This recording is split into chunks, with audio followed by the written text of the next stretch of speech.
Right, I'm going to just give it a couple of seconds just to make sure that we're live.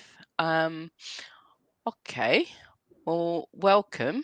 I'm, as hopefully many of you know, I'm Yoni Joe, and I'm a social worker of 30 years experience, and I'm also an adopter.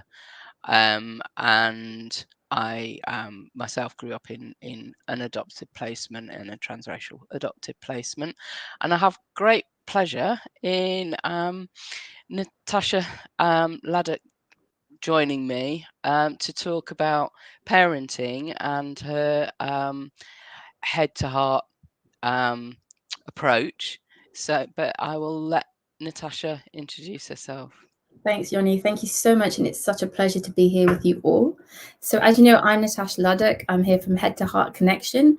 And I am, my background is I'm an educationalist and a qualified coach, and most of all, a parent like yourselves. And we were just having a chat that, there is no piece of paper and qualification that can really quite prepare you for that journey of parenting. And I help support parents to embrace a more holistic approach towards parenting, one where the head and the heart are in alignment.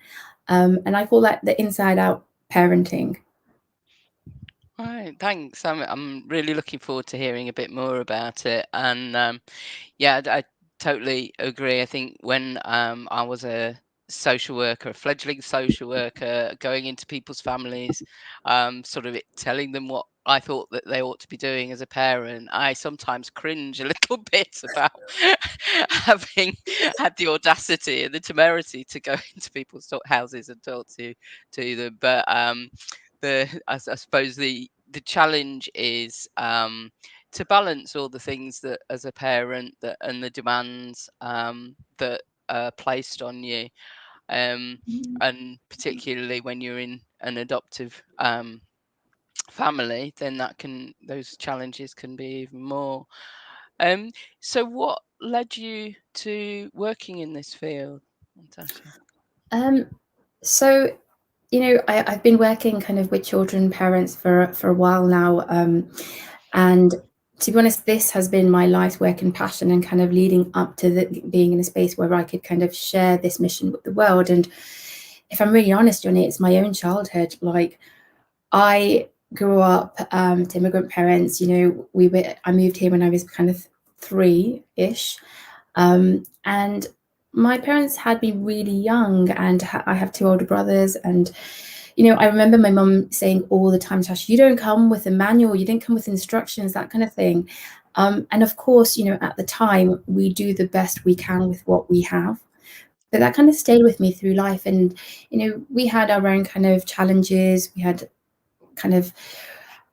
poverty, we had we had trauma going on, we had sexual kind of abuse in some spaces, and just this kind of whole background. And I really look back on life and think I got lucky in the sense of I had still some stability, some situation to kind of being able to kind of rise out of that. And when I look back and think about the work that I've had to kind of put in and recognize some of the behavior that's manifested in me as an adult, we know now, the research tells us now, science is telling us that a lot of this is impacted from our childhood, right? Like, what happens in our childhood experiences really effectively shapes our brain.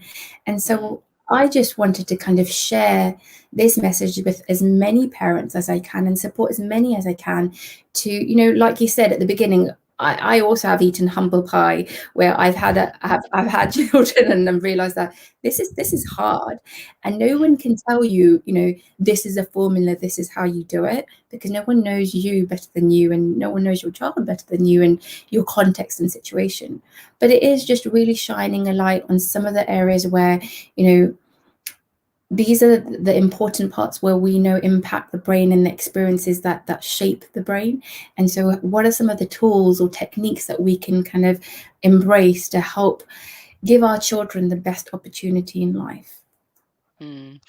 I think there's a lot of challenges with particularly parenting a child who isn't your birth child. But there's a lot of reading, and I know and a lot of the adopters will have had to research a great deal in order to be approved. There's no shortage of people telling you different approaches, but sometimes they can be quite complicated.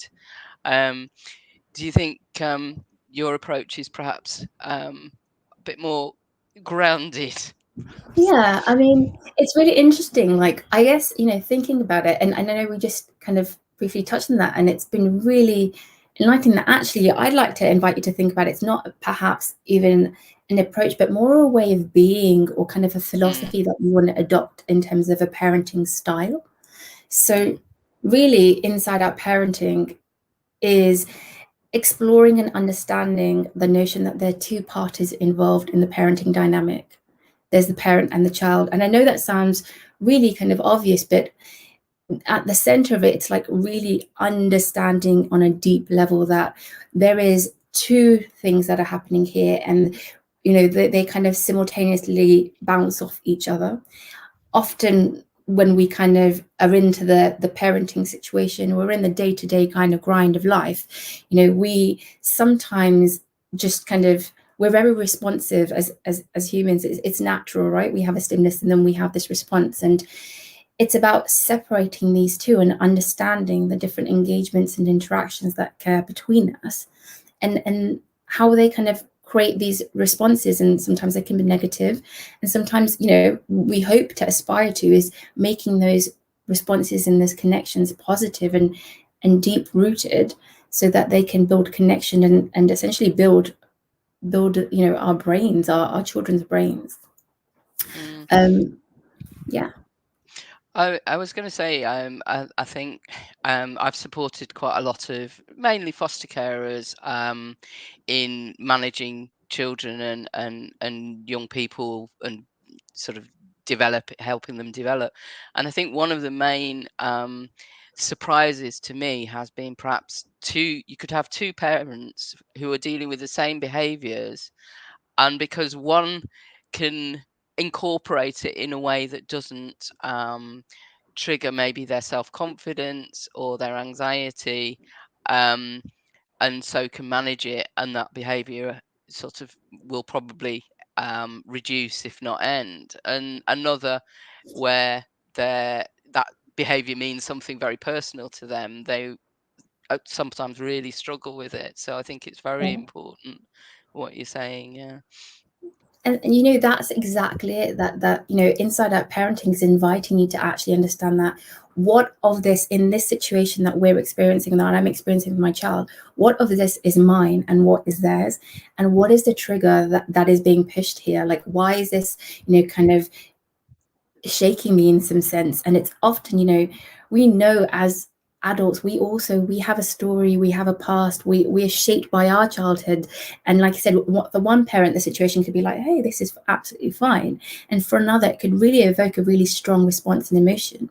And it's exactly that unpacking and understanding that, what are some of the triggers that we've carried over from our childhood that perhaps are embedded so deeply, even in our physiology, in our kind of thinking patterns that we're not even aware of, that our and we know, and we say our children are mirrors. They, we talk about, oh, they just know the right buttons to push. Well, actually they're also here to teach us that. And it's about clearing that button and actually recognizing that I have a button first to be pushed, and then how do I create space and create kind of a safe a safety around that. First assessing what's happening for me, being able to kind of unpack that, and then responding to my child. Mm. I think it's very similar to conversations that we've had with adopters around sort of that spending time and creating dedicated space with your child to be able to build those connections. We encourage adopters to spend time sort of doing child-led play, which again, it is that sort of connection and giving some of that power and ownership to the child rather than us always as adults dictating what's happening next. Yeah. Yeah, and I love that idea of child-led play, and we know what play does to the brain, which is fantastic, and that's exactly it. And if you think about it, that when you're embracing this inside out parenting approach, what you're saying then is also that, you're creating space, and you mentioned creating space for play. Well, think about it like creating psychological safe space. So connections aren't just in that when we're two kind of interacting, but it's also, you know, the things that are unsaid in that space. So, when we have a flamboyant response to, I'll give you an example. Like, I have a 3-year-old son, really kind of dynamic, flamboyant kind of personality, and I have a trigger which I have recognized now, is that Mm, he loves to pull my clothes, like, and he's just seeking connection, and my mm, connection, and wanting some kind of attention from me and wanting to share something with me. But boy, does it get me. It, like, so I get to the point where I'm flipping my lid, and it's one, I'm aware that in that moment I've had to really step back and be like, what is happening here for me when he's doing that? He's mm, not being malicious. He's not trying to, like, sabotage me or annoy me or do something. He's just yeah. trying to reach out and call to me. But I've recognized that I think it's about control and space. Like, that tugging, and he's quite a strong Mm, 3-year-old. The mm, tugging for me, it just triggers a response in me. I almost feel like I'm back in the schoolyard, and I didn't have the easiest time in school, and there was a bit of bullying and all of that, and it really yeah. brings out that in me. Um, Yeah. and so for me, I recognize that's a trigger. And before I could, I've had parenting expert or not, I've also been there with you all. I've had, my equal share of kind of, um, I'd like to say, my own tantrums, I suppose. And I've had to really step back and kind of work back and think, well, okay, what happened there? And Mm, in that moment, I recognize that I've got to ground myself, and then being able to kind of approach it from a space of, okay, this is mine. I see mm, what you're trying to do here, and then reframe him to be like, look, I know that you just want some connection. Could you ask mummy for some time like this instead? Or, mm, um, yeah. could you say these words instead? And we've kind of found a way that works for us both. But for the first while, I was really unaware of what was going on here, and I just, every time he was doing it, I was responding really kind of strongly. Mm, yeah. No, I can. And I'm being adopted and having my mum didn't really understand about my hair, so now I can't abide anyone touching my hair. Um, Mhm. I'm just noticing that a comment, greetings. Sorry, I can't see who you are because you're showing as Facebook user, which is fine if that's what you want. Saying I'd love to connect with Natasha, so we will certainly put some links in at the end of this conversation about how people can get in touch with you. But just give me a sense of the sort of things and support that you can provide to parents, if you would, Natasha. Yeah, sure, sure. So, before we do that, can I just also just highlight one other Ah, thing? hi, So, Melanie. yeah, Yeah, sure. sorry. So, we're talking about inside out parenting, and we're saying that there's two dynamics at play. And we've talked about the parent, but in the context that we're talking about in terms of adopters, like, I also want to invite the audience to think about, often, and adoption is at different ages, right? Like, when you're kind of connecting with the children, and also invite you to think about, what are they coming with? What are their triggers? Mm, Because they're also yeah. coming with a backstory. They're also coming with their own triggers, and it could be anything. Like, everybody's story is different, but we know that when the triggers are the deeper they are, the more kind of strong reaction and response we have.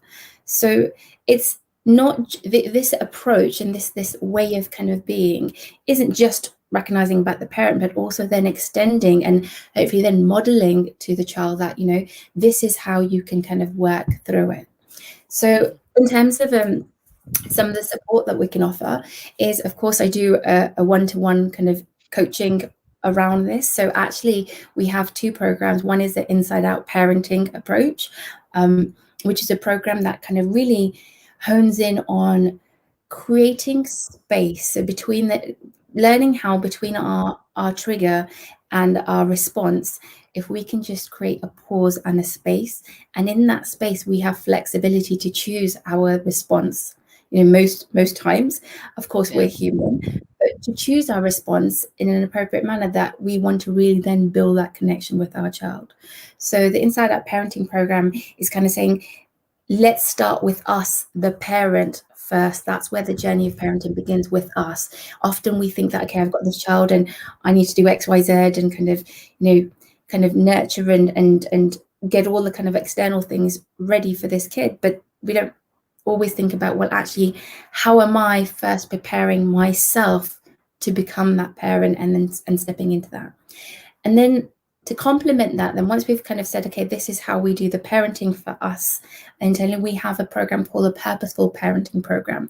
And that then really looks at the tools and the techniques that you can use to kind of create a parenting that is intentional, and it gives you the kind of techniques to do it. So we look at some language, we look at the dynamics of power play, where often sometimes it's this I'm big, you're small, and we get kind of into this dynamic where do as I say kind of thing, Mm. and we just look at how can we really just show up in a really wholesome way that allows for deep connection, Mm. and nurtures the relationship of the parent and child, and that's for purposeful parenting. So we have two signature programs, and of course we have our one-to-one coaching, and we're soon, so this is the first kind of breaking news, soon to be launching a membership for parents who want to kind of embrace the Inside Out Parenting way, and that will just kind Mm. of be a safe space to explore, to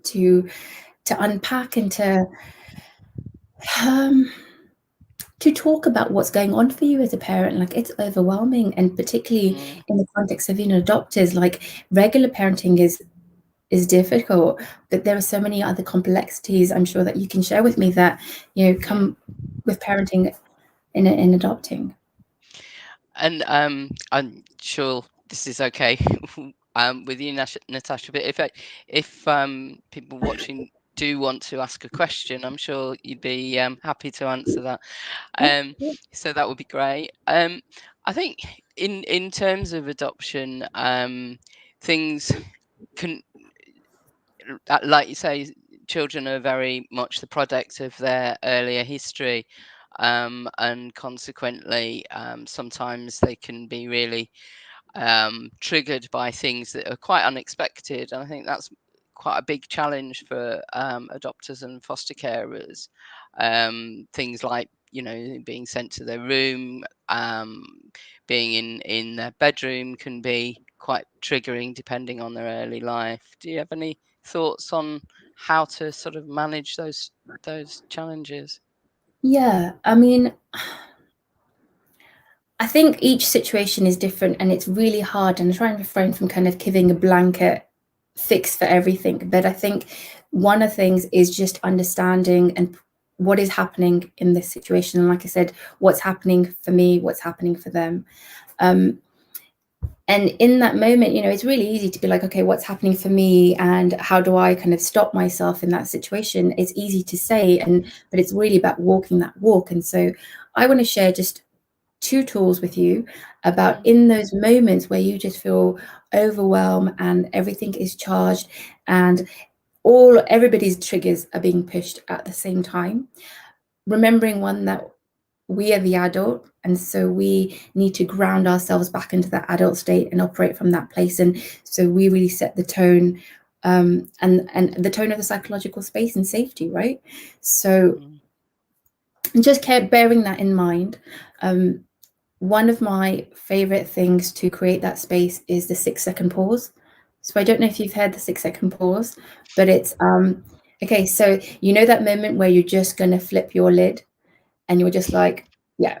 So Yeah. you just, at that point, you have to just catch yourself, and then you pause, and instantly the next thing you think of, and you can pick your thing, is, so my thing is, I think of 6 countries that begin with A. 6 countries that begin with B, 6 countries that begin with C. By the time I get to D, I'm like, okay, like, I'm back here. Like, Right. what just happened? Because we know how, you know, our brains are kind of wired, and we know that in that moment of, you know, anger, essentially, we're not even thinking, we're literally not thinking straight. And the same is happening for our children, particularly in infancy. They literally do not have the brain capacity to be able to think that way, and we are building those neurons in their brain and that connection of, this is how you do it. So I actually have a 3-year-old, and I do it out loud, and he'll look at me like, what is happening here? But one, that also stops the tantrum, because he's just like, what is going on? What is she doing? But two, I'm also modeling, like, this is Yeah. how you take control of an emotion. And then, you Mm. know, I'll just be like, okay, I need a moment, I need a space. But yeah, the 6-second pause. So you could do it with, name your 6 favorite films, name 6 people that begin with the letter, you know, A, do a math problem. But the thinking behind it, the science behind it, is actually about, you know, the NLP and our brain patterns. And that, you know, when you're thinking, you basically interrupted what's happening in your brain. And then in that moment, in that interruption, you've also calmed down your central system, and you've calmed down, you know, your physiology. So for me, I get all like sweaty, and I, like, my heart starts beating and racing, and all of that kind of stuff Yeah. happens, right? And in that moment, I'm just kind of naming my 6 countries. It just grounds me, and kind of melts away. So that's my first tip, is that the It's six really second helpful. pause. Hmm. Thank you. It's one that I've tried a lot, and that's probably the one that engages me enough to forget what's happening in the moment, because I have to Mm. think. I'm engaging my brain Mm. to think about, like, Antarctica, you know, Andalusia. Like, I'm literally thinking like 6 countries or cities. And the second is a mindfulness one, which is quite popular. Is, you know, 5 things that you can see, 4 things that you can hear, 3 things that you can touch. Um, oh, 5 things that you can see, 4 things that you can hear, 3 things that you can touch, 2 things that you can smell, and 1 thing that you can taste. And you can also do it in any order. I mean, Oh, there's no, okay. you know, but the Yeah. essential, it's bringing you back to the present moment by Yeah. literally looking at what's happening around you. What is your physical experience? What are the sensory things that, you know, the sensory input that you're having in that moment? And by bringing yourself back to that present moment, you then have more control and flexibility around your response. And again, just creating that space before you choose how you're going to respond to the situation, whatever that be, whether it's, you know, wanting to go to the room, not wanting to go to the, whatever the situation is. It's about, you can't control the other person, you can't control the situation, we can't control our children, and that shouldn't be the aim, but we can control ourselves. And that is the aim of Inside Out Parenting, that how am I showing up as a parent, how am I modeling that, how am I embodying this way of being, so that I am then reflecting that back and inviting my children to join me on this journey. Mm. I think that's something that I've noticed is quite marked between carers who are recognizing their own part to play, perhaps, and Yeah, those carers where who've struggled with children, where they want me, you know, me as a professional, to take the child away, go and fix them, and then bring them back, and not seeing that actually their actions are having an impact, be that positively or perhaps creating problems that could be avoided. And I, you know, like you say, I hold my hands up as a parent. You don't get it right all the time, and nor, you know, would you ever. And actually, probably be a terrible parent if you did get it right all the yeah, yeah. time. And the best thing is, we don't have to. The research and science tells us we don't have to get it right all the time. We just have to get right most of the time. Right. And so that's a good thing. That's that's quite reassuring, isn't it? Um, and I guess one of the ways, when you do it wrong or get it wrong, or do something that you don't, with hindsight, think, actually, I wish I hadn't done that. It's about recognizing it, acknowledging it, modeling to the child, that you also know that you can get it wrong sometimes. And There that's the is, challenge, I um, think, sometimes. yeah, and there is so much power in that, and that is a challenge that, you know, often sometimes, I'll put it out there, it's our ego sometimes that stops us. And again, that's the power play, the dynamic that we were speaking about, that, I'm big, you're small. But it's really, that's the crux of it. Is you don't have to get it right all the time, but it's how you hold yourself accountable, how you show up, how you model. Because, like I said, my background's been education, and let me tell you, like, children don't learn what you tell them, they learn what you show them. We know this. Mm, And so show them how to handle, anger, how to handle sadness, how to handle making a mistake. Show them what grace and compassion look like. When you afford yourself that, you're also embedding in them for the future that, what, you also are okay to afford yourself that grace and compassion. mm. And I think, particularly with adopted and fostered children, sometimes in their birth families, anger can be, well, very scary. They may have grown up in families where there's domestic violence or emotional abuse, and so to see somebody dealing with high emotions in a much more constructive way is probably very powerful as well. Yeah. I mean, I'm also taking a bit of a guess here, but I can, I also could it also be triggering because it's uncomfortable, it's unfamiliar, Yeah, so it could really kind of go either way. And I think yeah. it's over time. Like, I remember reading a study when I was training, I think it was Bonnie Bernard, but you can't quote me on that, but it was about empathy, and it was talking about the brain in children that have kind of gone through childhood trauma.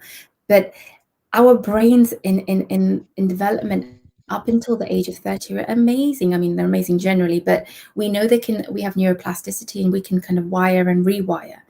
And the Mm, study was about how when children were afforded compassion and empathy again and again consistently over time, that their brain structure was able to rewire and kind of rewrite some of that trauma, because that trauma had first kind of been embedded in the brain grooves, but then it was kind of rewired, because it took time, and it's consistent mm, and it's hard. But I think that's it, about being consistent in your approach, so that your child knows that no matter what you do, I got you. I'm here for you. I'm here in this with you. And I think that's the other thing that we shy away from, parents and doctors, like, just generally, like, nobody wants to see anybody hurting, and it's difficult. But being able to just hold space, just be there with your child, like, whatever is happening for them, you're not allowed to feel that way, or this is good, or this is bad, and there's no fixing. It just is. And I am here to contain whatever that is coming out. And once that has come out, I'm here to help you facilitate what to do with that. And I think that's the crux of parenting, is that not? Like, we plant a seed, nurture it, water it, and let it bloom, let mm. it be.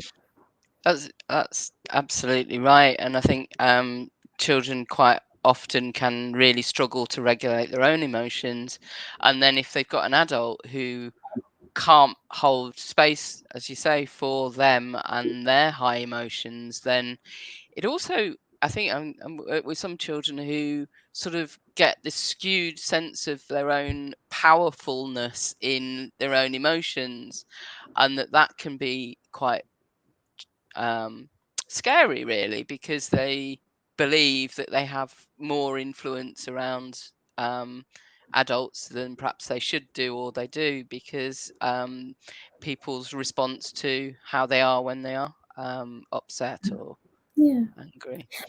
And it's also learnt behavior. Maybe that's what they've learnt, to be like, this is what I have to do to Mm, be able to be heard or seen or be okay, or this is the label that I've been given, this is the role that I play. And we learn that really, really early on in our life. Like, we know again that by 18 months to 2 years, we've pretty much kind of encoded the blueprint of who we are, kind of deep mm, within. And again, the great thing is that we can change some of that thinking, but perhaps that's just all they know until they're taught a different way, and that takes the mm. parent to teach a different way. It is. It's quite daunting sometimes, the responsibility of being a parent through whatever means, but certainly um, being adoptive or foster parent when you're sort of expected to um, make good some of the damage that a child's had Yeah. before. Yeah. I I think mean, I that's was actually going to ask you that. Do you think mm, that in the community, adoption community, that there is a pressure almost like either external pressure or an internal pressure from the parents themselves that they have to show up as this perfect parent and got it all I think together? definitely having talked to quite a lot of adopters, particularly early on, because you've got this sort of duality of being assessed, so being seen as good enough, but also having to learn and take in information and understand things that you've probably not come across before because unless you work with children you wouldn't have done. um, and there is, I think, and as I know from the professional's point of view, sometimes I think we over expect adopters to be able to, sort of be this perfect um, counselor and parent and educator and, this sort of perfect human being rolled up into one. Um, and I think it's interesting that perhaps the the sort of what we're looking for as professionals in within it, particularly adoption, can be almost unobtainable. And sadly, I think that means that quite a lot of people who are great adopters or potentially could be great adopters perhaps struggle with the process because people sometimes go into the assessment with a particular view of what Mm, the perfect adopter is going to be, and there aren't perfect parents. They're just parents who are trying to do the best they can. Clearly, we have child protection responsibilities, but it's wider than that, really. I think it's sometimes about being a bit more imaginative, and in how people can parent in different ways. mm, Yeah, I think there's a lot of pressure, and sometimes the different parental approaches can be challenging to sort of incorporate some of the therapeutic parenting into your day-to-day parenting. Um, I think that's quite a challenge, really. yeah, I can imagine it sounds really complex and um, you know, just the prospect of this expectation of them being the perfect parent, that just scares me because I'm like, there is no, in present company included, no perfect parent in the world. And I Yeah, think that in itself is probably a fail there because we're human and we need to teach our yeah, children how to be human, how to connect yeah, on a really deep level. And so that is, you know, yeah, it's a shame to see that is that kind of there's a barrier there. And what advice would you give to them? I very much think that adopters and foster carers need to sort of give themselves a break. Sometimes recognizing that there are, professionals have a lot of anxieties about, is this the right match? Because it is a big responsibility. Mhm, mhm, Um, but I think there are some things that you can do to take control of that situation a bit, and because otherwise, adopters feel very much like they are the recipient of all of this intervention, but perhaps not having very much control over it. mhm, Um, and so there are things that you can do in terms of sort of giving the evidence that the professionals are looking for. Obviously teaching yourself, learning about taking control of your own learning. um, I think, and also recognizing that as professionals we don't have all the answers, that mhm, it's good to yeah, talk to other adopters, other foster carers who've been through the process, um, because it is daunting. But I think if we know with perfectionism, what it all it does is actually disinhibit you from doing anything because you're so yeah, frightened of making a mistake. And I think what we've sort of encourage the doctors to do is to just try different things and be a bit more flexible, and just spending time with children and young people. And actually, one of the things that I really um, come to understand is some very tiny little moments can have really huge power in those relationships, and just small conversations, or a little touch. Sometimes that's what Yeah, really changes the relationship, and to relax into it, because you not get everything right, and no one has the right to expect you to get everything right. You just do the best, like you say, you do the best you can with the tools that you've got. yeah, yeah. And I think that's the key, that if you feel like you don't have enough tools, then expand the toolbox. But also in that, pace yourself, like, because you just can't do everything all at once. And so it really is, you say parenting is a journey. And I think, inviting everybody in the audience to think about it in that way, that it's a journey you take. And there's sometimes you get lost along the way, and you see different things and you experience different stuff, but that's the excitement of a journey. You gain so much from it also. Yeah, definitely. I mean, it's certainly, I think it's just the life-changing thing that you do that, just nothing else equals it, really, in terms of being a parent. I've loved this conversation, Natasha. Thank you so much.